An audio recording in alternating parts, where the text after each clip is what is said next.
Bismillahirrahmanirrahim. Assalamualaikum warahmatullahi wabarakatuh. Alhamdulillahirabbil alamin. Nahmaduhu wa nasta'inuhu ala umuri dunya waddin. Asyhadu an la ilaha illallah wa asyhadu anna Muhammadan rasulullah. Allahumma sholli wa sallim wa barik ala nabiyyina Muhammad wa ala alihi rasulillahi ajmain. Amma ba'd.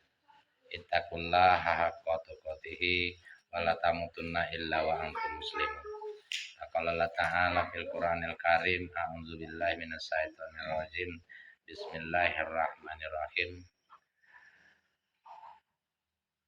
Ya ayyuhallazina amanu zkurullaha dzikrun katsira wa sabbihu bukratan wa asila. Shadaqallahul azim.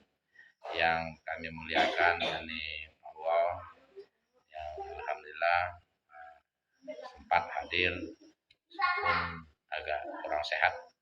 Mudah-mudahan diberi kesehatan yang prima oleh Allah Subhanahu wa taala sehingga dapat beribadah kepada Allah Subhanahu wa taala dengan baik, istiqomah hendaknya hingga akhir hayat.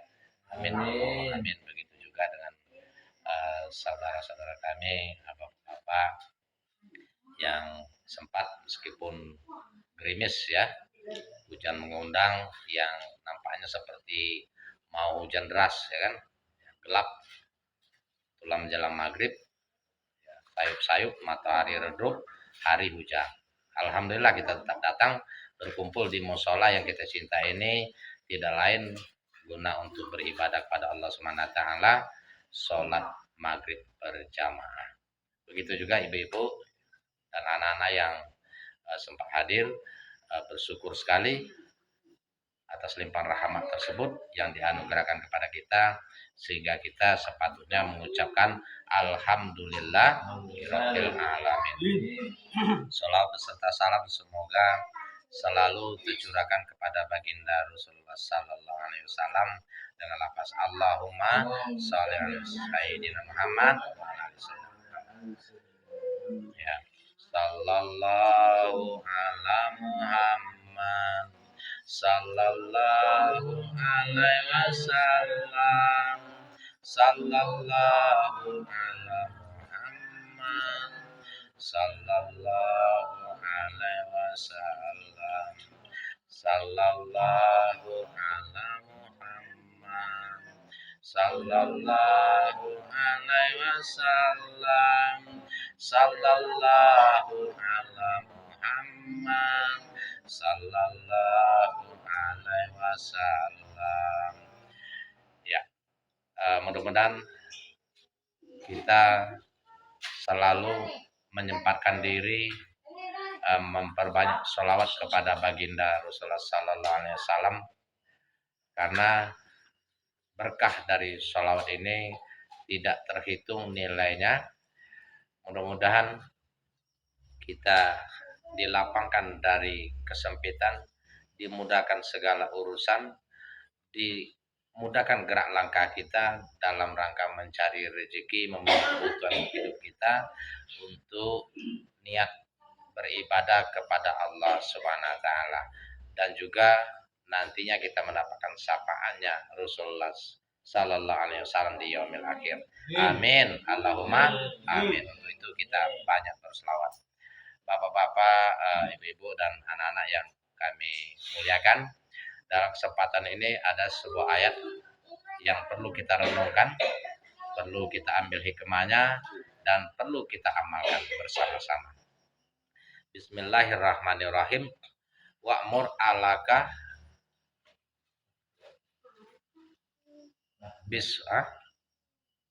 wa'mur alaka bis-shalah wastubir 'alaiha. La nas'aluka rizqa nahnu narsukuk wal akibatul lil muttaqin. Nah gitu. Pendek ayat. Wa'mur alaka wastubir 'alaiha.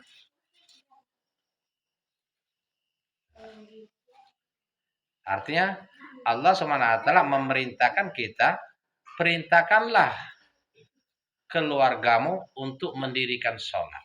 Bersabarlah kalian di dalam melaksanakannya Sesungguhnya Allah SWT tidak meminta kalian untuk menanggung rezeki kalian dan keluarga kalian atau orang-orang yang kalian amanatkan untuk mendirikan sholat, akan tetapi kamilah yang menanggung rezeki kalian.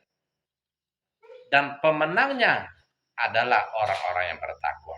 Artinya orang yang berhasil itu, yang mendapatkan pahala surga itu adalah orang yang bertakwa. Jadi itu surat At-Taha ayat 132. Gitu. Ini sering disampaikan oleh para ulama, para ustadz yang ngisi di musola kita juga kan. Kalau kita niatkan mudah sekali menghafalnya ya. Wa'mur ahlaka bisola wastubir alaiha lan nas'aluka rizqa nahnu narsukuk wal akibatul lil muttaqin ya. Artinya apa?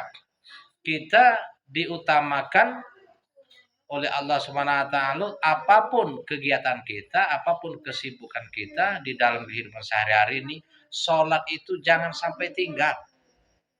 Salat itu jangan sampai tinggal. Dirikanlah salat dan perintahkanlah keluarga kalian untuk melaksanakan sholat. Bersabarlah kalian di dalam melaksanakan. Nah, maksudnya bersabar ini gimana? Contoh seperti tadi, hari menjelang maghrib, 15 menit lagi azan berkumandang, hujan turun, angin, buruk. Nah, bagaimana sikap kita untuk menghadapi ini? Seharusnya kita bersiap-siap mandi, ya tak? Bersiap-siap mandi, siap-siap pakaian sholat, siap-siap untuk berangkat ke tempat ibadah, untuk sholat berjamaah. Tetapi manakala kita tidak bersabar, tidak ikhlas, sungguh-sungguh, maka tidak akan terjadi sholat berjamaah itu. Itu salah satu contohnya. Bersabarlah, wastobir alaiha. Bersabarlah kalian di dalam melaksanakan itu. Melaksanakan sholat itu. Di dalam melaksanakan memerintahkan keluarga kalian itu. Ya kan? Nah, kadang-kadang yang penyakit paling parah ini ketika sholat subuh, ya kan? Kita ketahui bahwa sholat subuh ini sedang nyenyaknya tidur. Kita sudah capek kerja siang malam, ya tak? Ya kan? Kerja sampai sore tengah hari panas sehingga tidurnya terlelap. Bangun kita subuh, ya kan? Ini yang berat. Nah, kalau kita tidak bersabar dengan menghadapi tugas ibadah ini, maka kita akan lalai, kita akan terlena. Contoh kita sendiri, ya. Mungkinlah kalau sekali-kali kita kesiangan, enggak, ya Pak? Nah, sekali kesiangan, kan sering. Itu di luar kemampuan kita. Bukan kita sengaja enggak mau, kan? Nah, tapi kalau setiap subuh kita kelalaian, terledor, itu bukan lagi disengaja, enggak disengaja. Kata bagaimana ngomongnya kan? Memang enggak diniakan gitu kan? Nah, tapi kalau sekali-kali, maklum, karena itu di luar kemampuan kita, ya kan? Jadi wastobir alaiha, bersabarlah kalian di dalam melaksanakannya. Begitu juga kita di dalam memerintahkan keluarga kita, anak-anak kita, istri kita. Kadang-kadang kalau kami lah, misalkan yang masih agak muda-muda ya kan, memerintahkan istri ini maunya bercekak, bang. Kalau abang masih enaknya karena sama-sama menjiwai lah insya Allah kan. Nah, yang kami alami nih, kadang-kadang keluarga nih ketika azan dia sibuk dengan kegiatan lain. Lah jam 10 belum juga sholat. Sudah ngantuk-ngantuk baru dia enggak sholat. Nah, bagaimana sholat itu mau khusyuk dan ikhlas? Nah, ini yang kita alami. Kadang-kadang dia lah baring-baring tertidur. Nah, kalau kita paksa ini, maka akan terjadi perperangan. Maka kata Allah itu, bersabarlah kalian di dalam melaksanakan perintah sholat ini. Untuk mengiring keluarga dalam sholat ini. Kita ambil celah-celahnya. Ya, begitu juga dengan membangunkan subuh. Kalau mengikuti sunnah Rasulullah SAW, gimana? Kita membangunkan keluarga, bangun. Kalau pengantin baru kan, kata Abdul Somad tuh, bangun my darling, kita sholat dulu yuk sama-sama. Tapi kalau lah keluarga lah, anak 5 lah, anak umur 40-50 nih, main bentak lagi. Ya dah, bangun, sholat. Nah, oke, kira-kira gitu. Jadi kita hendaknya bersabar di dalam Artinya apa? Sholat ini adalah perintah utama yang diamanatkan oleh Allah Subhanahu wa taala kepada Nabi Muhammad sallallahu alaihi wasallam bersama keluarganya dan juga kita sebagai umat Nabi Muhammad sallallahu alaihi wasallam. Nah, berhubungan dengan rezeki mencari nafkah, Allah Subhanahu wa taala mengatakan bahwa rezeki Anda, rezeki keluarga kalian itu bukanlah kalian yang menanggung. Tidak perlu kalian risaukan, dirikanlah saja sholat itu, ibadah itu, karena kami menanggung rezeki kalian. Nahnu narzukuk. Pasti Allah jamin rezeki kita itu. Tentu dengan upaya, usaha, ikhtiar, dan doa kepada Allah Subhanahu wa taala. Sebagai kita berakal sehat ya, tentu trik-trik kita dengan fasilitas yang dianugerahkan kepada Allah Subhanahu wa taala kepada kita, itulah rezeki yang akan kita dapatkan. Jadi yang penting bagi kita, sholat itu adalah amanah yang dititipkan kepada kita semua, yang harus kita jaga dan tidak ada tawar-menawar kecuali anak masih kecil belum balik. Atau kita sudah nggak punya akal sehat, lah stres kan, lagi low misalnya, itu tidak ada dimintai lagi pertanggungjawaban. Boleh nggak sholat? Ya, boleh nggak sholat? Kalau lah stres atau lah mati misalnya, lah mati ya udah disolatkan. Ya, jadi sholat ini perintahnya ketika kita mulai balik hingga akhir hayat itu wajib. Ya, sakit parah pun tetap sholat. Tidak mampu kita ngambil wudhu sendiri, diwudhukan dengan keluarga kita.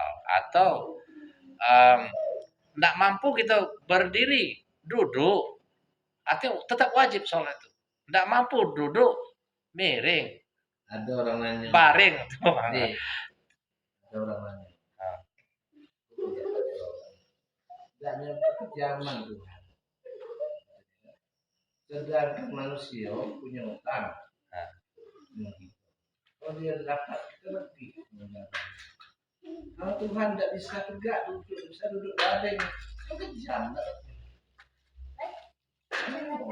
Nah, maksudnya gini Pak. Itu maksud perintah Allah SWT, kita itu melakukan ibadah itu. Makanya ada ayat yang lain, surat Al-Tagabun ayat 16, fattaqullaha mastata'tum. Bertakwalah kalian kepada Allah Subhanahu wa taala itu sesuai dengan kemampuan kalian. Yang jadi gitu ada mampu tegak. Nah, itu. Berarti kejam itu tengok orang utang. Utang membantu. Membantu enggak ada. Iya. Kalau semayang betul enggak ada. Misalkan yang baik dia enggak kejam. Jadi ada yang wajib kita lakukan tetapi sesuai dengan kemampuan kita. Ya, tidak berdiri kalau sholat ini tidak mampu berdiri, duduk. Tidak mampu duduk lagi, baring. Tidak mampu baring, kita telentang tinggal mengedipkan mata lagi. Mudah-mudahan bertahan hingga sakaratul maut. Habislah tugas kita di dalam beribadah sholat. Pokoknya semayang. Iya. Kalau utang kita orang kan, tidak ada dapat nilai. Kalau dapat bayar. Harus semayang dan tegak duduk dan duduk pahing. Paling tidak menginjak batu. Iya. Ya, itu. Ya, itu ada pendapat orang yang itu yang dikatakan bahwa itu, tapi itu tentu kita jawab dengan dalil ayat dari Al-Qur'an dan hadis juga. Jadi salah satunya kata Allah tadi, fattaqullaha mastata'tum. Ketika Nabi Muhammad ditanya para sahabat dengan ayat ya ayyuhallazina amanu taqullaha haqqa tuqatih wa la tamutunna illa wa antum muslimun. Sehingga para sahabat itu ada yang sampai bengkak lututnya sholat, ada yang kening sampai bengkak berdarah-darah, ada yang sudah nggak sanggup lagi. Maka sahabat ada yang bertanya, ya Rasulullah, beratnya begini ibadah kita, bagaimana kita melaksanakan dengan sungguh-sungguh? Maka turunlah ayat ini, fattaqullaha mastata'tum. Itu lebih kurang yang aku baca. Nanti kita bahas lagi kan. Kalau mastata'tum kan Orang tua jangan muda. Muda dari zakat itu. Ya, Kalau aku ya mahal katanya. ya, ya. Sholat itu untuk kawan, makanya perintah macam itu. Kalau untuk Tuhan adalah perlu Tuhan. Ya. Untuk kita dia boleh. Makanya kau diperintahkan macam itu. Supaya kau jadi orang baik, dapat sentuh Allah. Amarah itu. Iya, itu di anu, Hah? sedang ngobrol-ngobrol Pak itu. Iya. Ya kadang-kadang telah kita ketemu dengan orang yang tidak mengerti dan tidak Yang mau ekstrem mengerti. istilahnya. Ya, aku pernah ngobrol di Tanjung Lamin tuh. Sampai berdiri kami sama-sama berdiri tuh bertengkar. Kataku memang tidak masuk. Ya sama dengan orang-orang kafir zaman Quraisy itu berbagai usaha untuk memojokkan Nabi Muhammad. Sembahyang itu bukan untuk Tuhan. Kalau untuk Tuhan, tidak perlu Tuhan. Kita sembahyang atau tidak, Tuhan tidak perlu kita tahu itu. Ya. Untuk kawan yang lain. Supaya kau masuk surga, supaya kau jadi orang baik-baik. Jadi sholat itu tidak lain untuk kita sendiri. Karena amalan yang paling pertama kali dihisap nanti adalah sholat. Ya tak? Sholat. Kalau yang lain belum itu, ya. Yang lain belum diminta pertanggungjawaban. Apa kata Nabi? Inna awalam ma yuhasabu bihil abdu yaumal kiamati min amalihi sholatu. Fa in suluhat fakut ablaham wa anjal. Wa in pasadat fakut oba wa husin. Jadi manakala sholat kalian itu sempurna, baik, maka kalian selamat. Kalau sholatnya berantakan, maka lihat dulu. Nah, kira lebih kurang begitu, udah Bang? Ya. Oke, Ibu-ibu, Bapak, sekedar ngisi waktu kita. Mudah-mudahan ada manfaatnya untuk kita semua, Amin. termasuk sahabat-sahabat kita seiman yang mendengarkan YouTube ini, karena akan kita share hingga akhir hayat kita. Mudah-mudahan menjadi amal jariah. Amin. Allahumma amin. Assalamualaikum warahmatullahi wabarakatuh. Waalaikumsalam.